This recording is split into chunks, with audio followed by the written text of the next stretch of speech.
ഖുർആനിലെ ആദ്യത്തെ ചില ആയത്തുകൾ അത് അവതരിക്കാനുള്ളതിന്റെ കാരണമായി പറയപ്പെടുന്ന ഒരു കഥ. സല്ലല്ലാഹു അലൈഹി വസല്ലമ തങ്ങൾ അവിടുത്തെ ഭാര്യയായ ഹഫ്സ ബീവിയുടെ വീട്ടിലേക്ക് ഒരിക്കൽ പോകുന്നു. അവിടെ ഹഫ്സ ബീവിയെ കാണാതായപ്പോൾ തിരുനബിയുടെ അടിമ സ്ത്രീയായ മാരിയത്തു ബീവിയെ അങ്ങോട്ട് വിളിക്കുന്നു. അവിടെ വെച്ച് തിരുനബി മാരിയത്തു ബീവിയുമായി ശാരീരിക ബന്ധത്തിൽ ഏർപ്പെടുന്നു.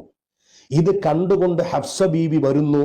ഹഫ്സ ബീവി നബി സല്ലല്ലാഹു അലൈഹി വസല്ലമ തങ്ങളോട് എന്റെ വീട്ടിൽ വെച്ചാണോ, എന്റെ വിരിപ്പിൽ വെച്ചാണോ എന്നൊക്കെ ചോദിച്ചുകൊണ്ട് ദേഷ്യപ്പെട്ട് സംസാരിക്കുന്നു.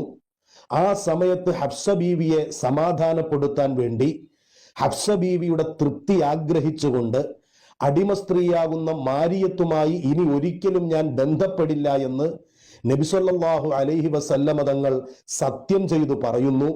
ഇത് പറഞ്ഞപ്പോഴേക്കും അല്ലാഹു തആല തിരുനബി സല്ലല്ലാഹു അലൈഹി വസല്ലമ തങ്ങളെ തിരുത്തിക്കൊണ്ട് വിശുദ്ധ ഖുർആനിലെ 66-ാമത്തെ അധ്യായമായ തഹ്രീം സൂറത്തിന്റെ ആദ്യത്തെ വചനങ്ങൾ അവതരിപ്പിക്കുന്നു. ഇങ്ങനെ ഒരു കഥ. വീക്ക് ഭർത്താവിന് പോക്കുവാരി.